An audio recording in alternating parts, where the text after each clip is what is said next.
Women in sports or women in sports.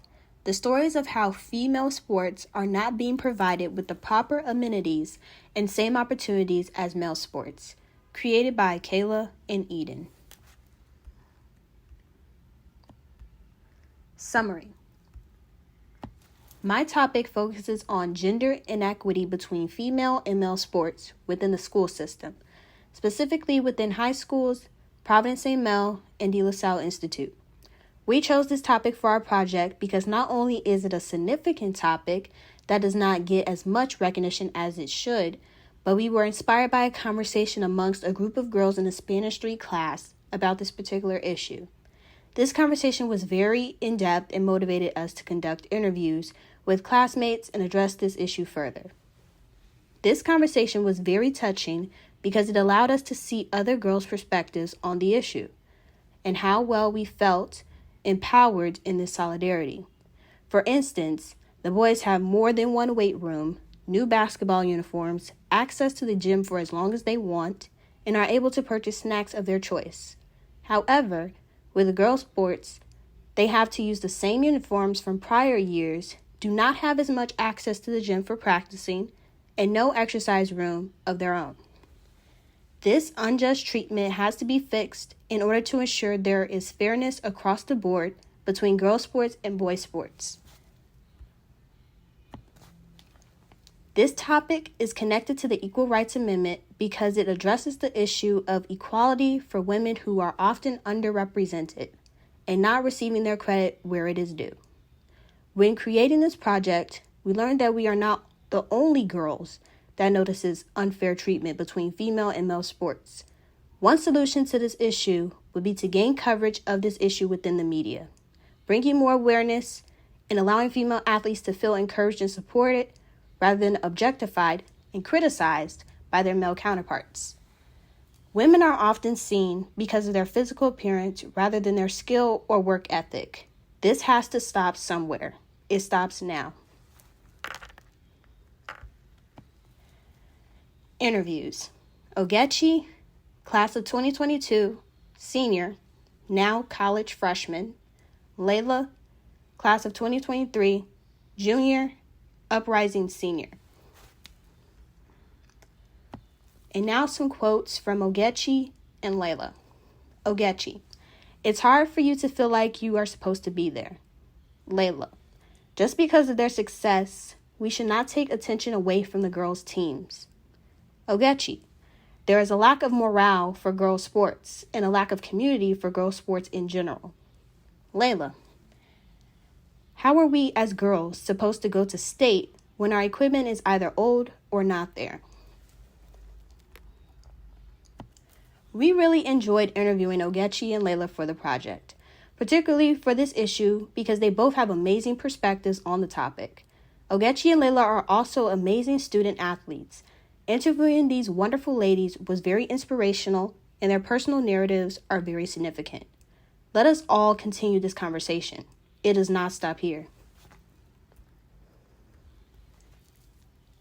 Solutions. Support women and girls' sports as a fan or player. A lot of girls, especially in high school, need more support and encouragement from others. Individuals and corporate organizations often support the boys' sports more than the girls' sports. This makes young girls feel unworthy of being at the level of their male counterparts. Promote equal participation efforts for women in sports and form more unbiased media platforms. Media takes a toll on women and girls' personal lives. It makes them feel like they have to compete or display the image others want them to be as athletes. The media also takes a toll on young girls' mental health by using degrading imagery or stories instead of encouraging them to be their best selves. Women should be more encouraged to fulfill their full potential. Women and girls should have fair sports benefits and opportunities. As much as boys and men get endorsements, sponsorships, and support, women should be entitled to the same opportunities.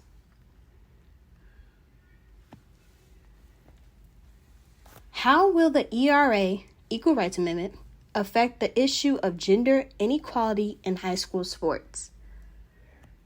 The Equal Rights Amendment will affect this issue because it will bring more awareness to women's sports and the funding as well as support that is needed in order to ensure that female athletes receive the same treatment as male athletes.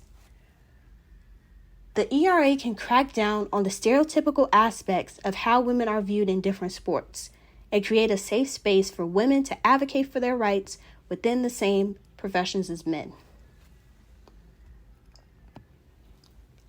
The ERA can also act as a confidence booster to female athletes who may feel indifferent towards this issue or placed in a box that does not allow them to thrive.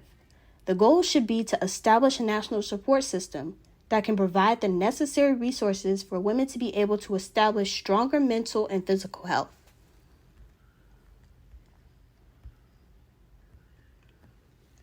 This project was made in collaboration with Global Girl Media Chicago, the Fund for Women's Equality, and the ERA Coalition. About the authors. My name is Kayla, and I am 17 years old. I'm a junior, now an uprising senior, and I attend Providence St. Mel High School on the west side of Chicago. I am an only child, a dancer, model, artist, sewer, fashion designer, cheerleader, entrepreneur. Some of my businesses are KFab Fashions, Fashion Line, KFab Dance for Life, Dance Line, and KFabulous Scents. And a public speaker / activist. While I am a student, creator, and athlete, I am very passionate about being vocal on issues that are centered around women's rights, African American rights, or other minority rights. I believe it is very important for every teen to realize that they have a voice, and that it really matters and should not be taken away by others or socially constructed systems. This is why I love being a part of Global Girl Media Chicago, because it allows me to expand my knowledge on more social issues that are happening in the world today. It has also allowed me to enhance my storytelling skills in order for my voice and the perspective of my ideas to be heard and understood by others. Over the years, I have realized how much my words inspire others and have allowed change to take place within my school community and my living community. My voice is truly my superpower, and not just as a teen, but as an African American young woman. Thank you.